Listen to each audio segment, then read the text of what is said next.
Ahora nos toca el tema de hiperplasia endometrial y adenocarcinoma de endometrio, que es una situación en la cual hay cambios del endometrio, porque este es un tejido que tiene cambios permanentes tanto en el epitelio, en los vasos y en el estroma, en respuesta a la actividad hormonal propia de la mujer o en respuesta a una administración externa de hormonas.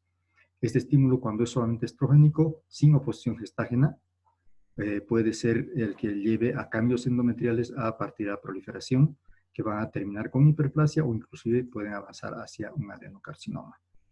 La hiperplasia endometrial es un complejo de alteraciones, tanto morfológicas como biológicas del tejido endometrial, que producen síntomas generalmente de hemorragia alrededor de la menopausia, que dependen del estímulo progestágeno cuando no ha habido una oposición progestágena sobre la cubierta esta. Los factores de riesgo son comunes a ambos y tenemos nosotros entonces la posibilidad de ver que todos ellos están relacionados con la exposición a estrógenos cuando se las administra sin oposición prostágena, o esta triada de obesidad, hipertensión y diabetes mellitus que nos da la probabilidad de aumentar la producción de estrona.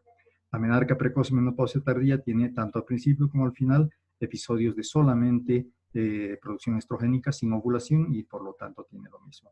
Lo mismo sucede en la esterilidad por anovulación crónica, los tumores productores de estrógenos, el efecto del tamoxifeno, las enfermedades hepáticas y las cremas y cosméticos a base de hormonas. Estos factores de riesgo nos van a dar entonces la probabilidad de avanzar hacia carcinoma de endometrio.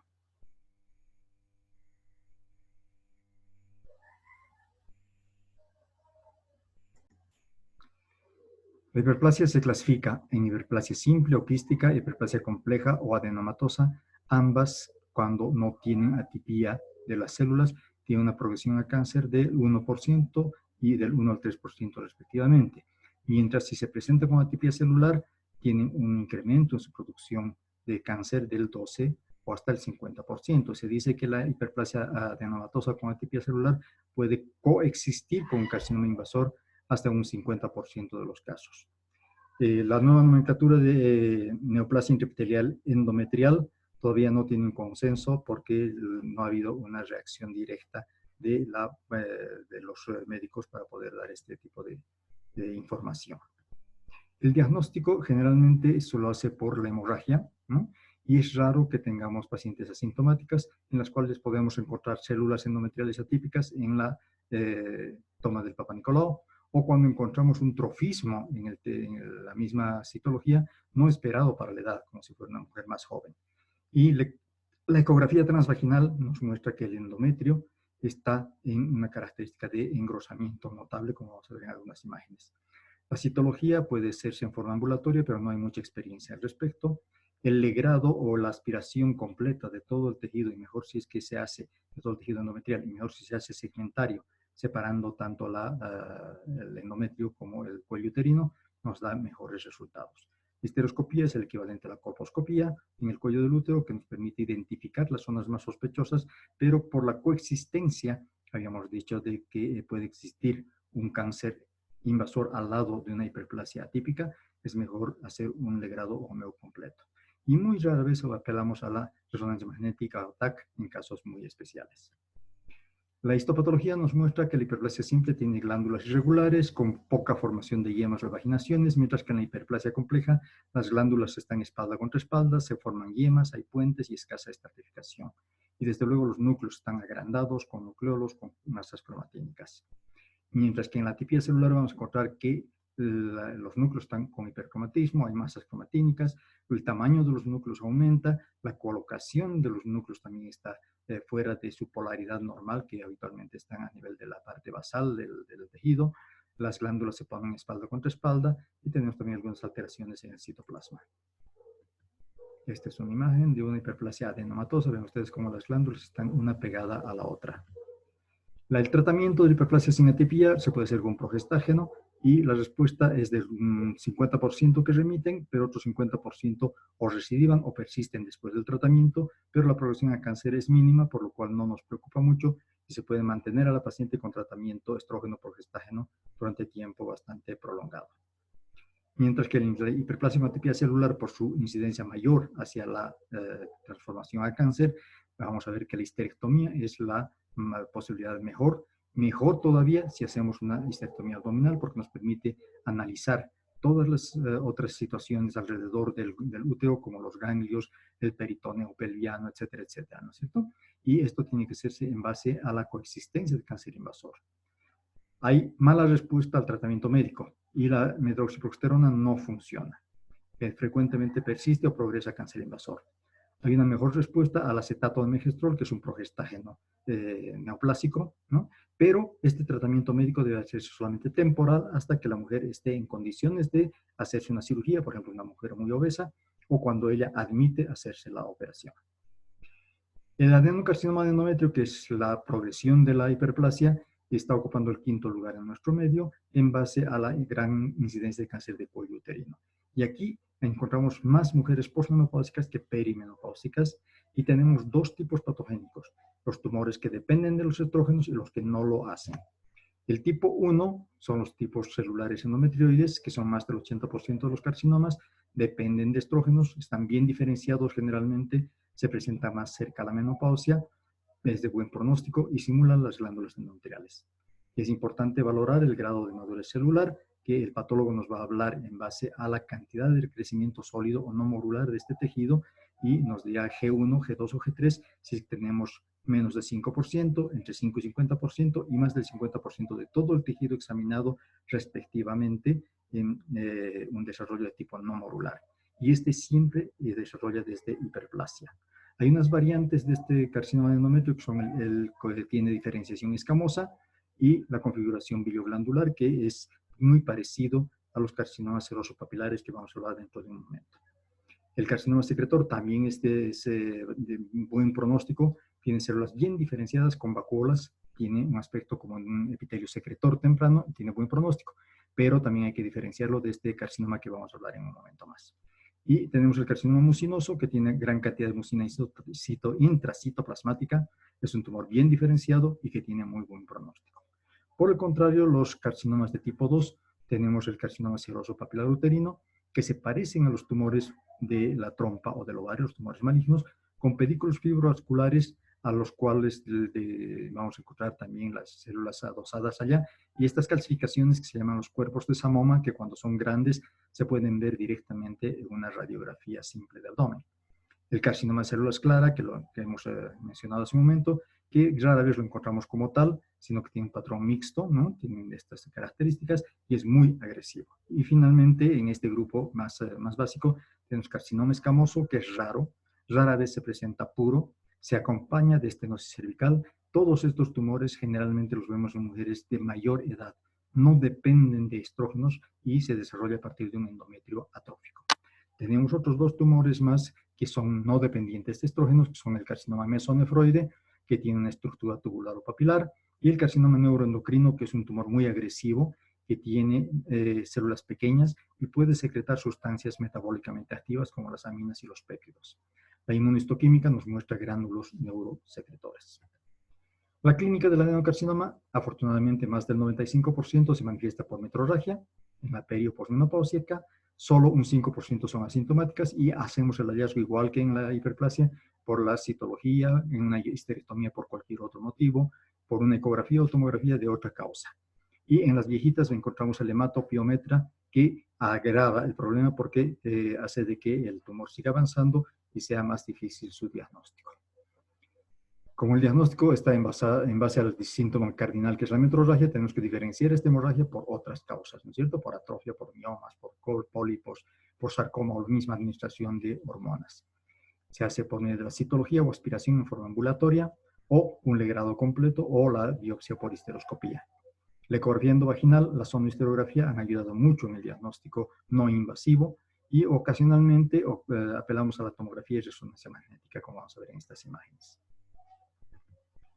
Este es un endometrio proliferativo trilaminar, este es un endometrio secretor temprano, otro endometrio proliferativo. Endometrios secretores, este que ya está comenzando la menstruación, más endometrio secretor, vean ustedes la diferencia de la cantidad de tejido refringente con respecto al endometrio proliferativo.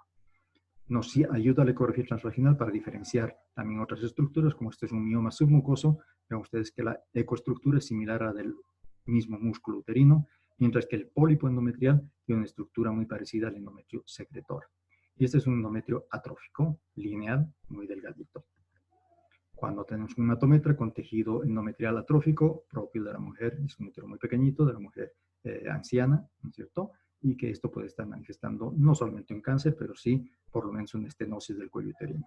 Y algunos endometrios de tipo irregular que ya al tener estas especulaciones pueden darnos la imagen de que necesitamos hacer algo más por estas mujeres. La hiperplasia endometrial tiene estas características, ¿no?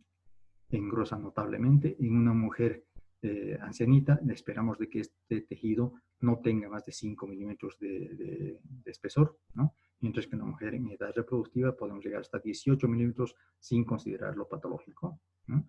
Estas son otras imágenes de hiperplasia endometrial.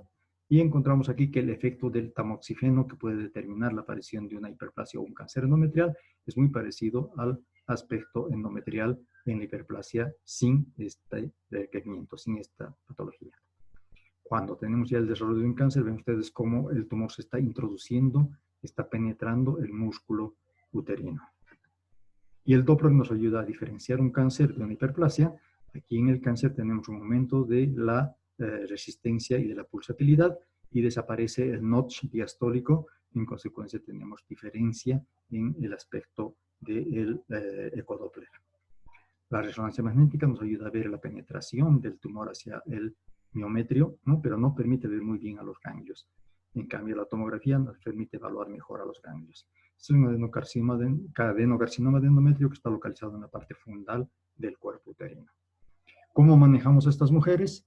Hay que valorar muy bien antes de operarlas porque acompañan a estas mujeres muchas veces de patología que puede ser diabetes, hipertensión, obesidad, otras endocrinopatías. Acuérdense que estamos hablando de mujeres que han pasado la menopausia y muchas que son más ancianitas inclusive. Entonces el examen físico tiene que ser completo. Hay que tomar un marcador, el CA125, que se puede hacer positivo cuando tenemos casos avanzados o cuando hay metástasis. Hay que valorar tanto la función renal, hepática, cardíaca, pulmonar, etcétera, etcétera. Y a diferencia del cáncer de cuello uterino, la cistoscopía, rectoscopía se hace solamente en algunos casos muy específicos. La estratificación clínica es aproximada para planificar nuestro tratamiento. Aquí vamos a ver que vamos a tener a los pacientes que cuando hacemos el legrado, si tienen una histerometría menor a 8 centímetros y está abarcando solamente el cuerpo uterino, es estadio 1A, con la gradación que nos va a dar el patólogo si es G1, G2 o G3. Cuando tenemos más de 8 centímetros, entonces hablamos de un estadio 1B2 y la misma gradación que nos va a dar el patólogo. El compromiso del E2 en cuerpo y cuello uterino, el estadio 3 a los anexos o con ascitis, el 3B a la vagina o suburetral, y el 4 es parecido al del cáncer de cuello uterino, cuando el 4A afecta la mucosa de la vejiga o del recto o los ganglios ilíacos profundos, y el 4B cuando da metástasis a distancia, a distancia llamamos también metástasis en la cavidad abdominal, o los ganglios inguinales son positivos. En cambio, la estratificación definitiva se la hace por el momento quirúrgico y esta estratificación quirúrgica ha modificado un poquitito dos situaciones. Primero tenemos el estadio 1A que solamente nos muestra que está afectando al endometrio o la mitad interna del miometrio, ¿ya? Pero también cuando progresa al tejido del endocérvix. Esto antes era el estadio 2A. Esto se ha pasado entonces al estadio 1A. El estadio 1B es cuando se afecta el miometrio en su mitad externa.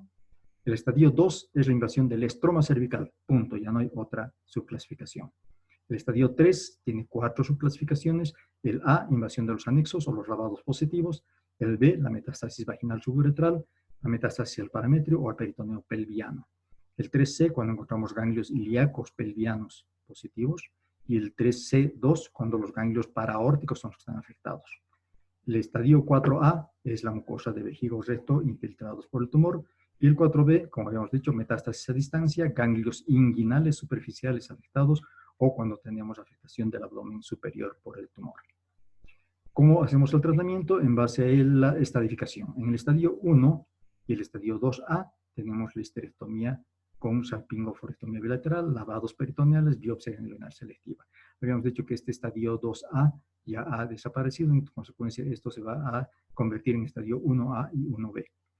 ¿Cuáles son los factores pronósticos durante la operación? los lavados peritoneales, el aspecto de los anexos, los ganglios, el epiplon, el engrosamiento peritoneal o presencia de tumor abdominal que vamos a buscar antes de comenzar la cirugía, y todo lo que lleguemos a ir sacando se lo vamos a pasar al patólogo, y el patólogo nos va a informar mediante biopsia intraoperatoria el grado de madurez nuclear, la profundidad de invasión del músculo uterino, la localización. No es lo mismo una localización fundal del tumor que una localización más cercana al cuello uterino, el tipo histológico, si es endometrioide o es de los otros tipos de tumores, si los ganglios que hemos sacado están positivos y hasta dónde están positivos, y el espacio linfovascular para ver si es que está invadiendo este espacio linfovascular, la posibilidad de metástasis es más frecuente.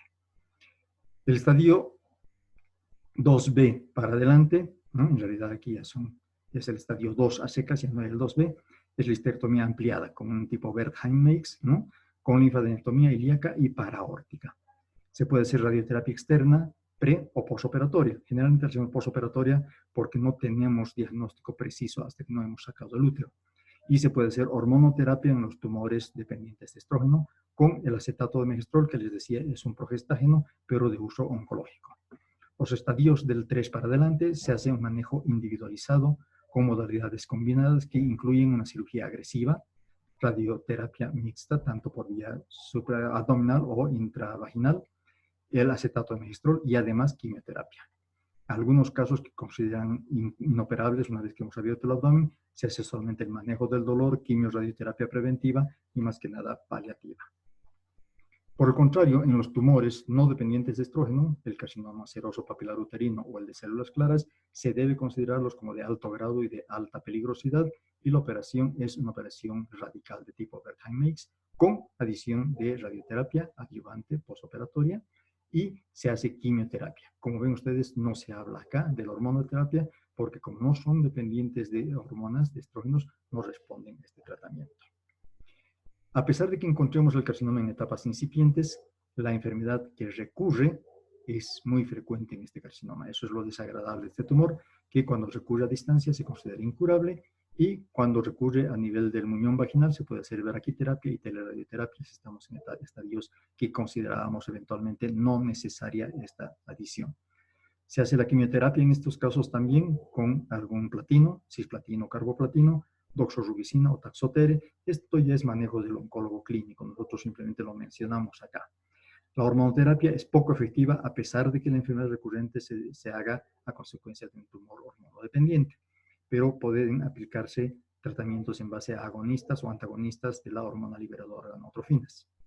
Se puede hacer también un tratamiento de tamoxifeno con megestrol cuando hay receptores de estrógenos positivos en el tumor que está recurriendo.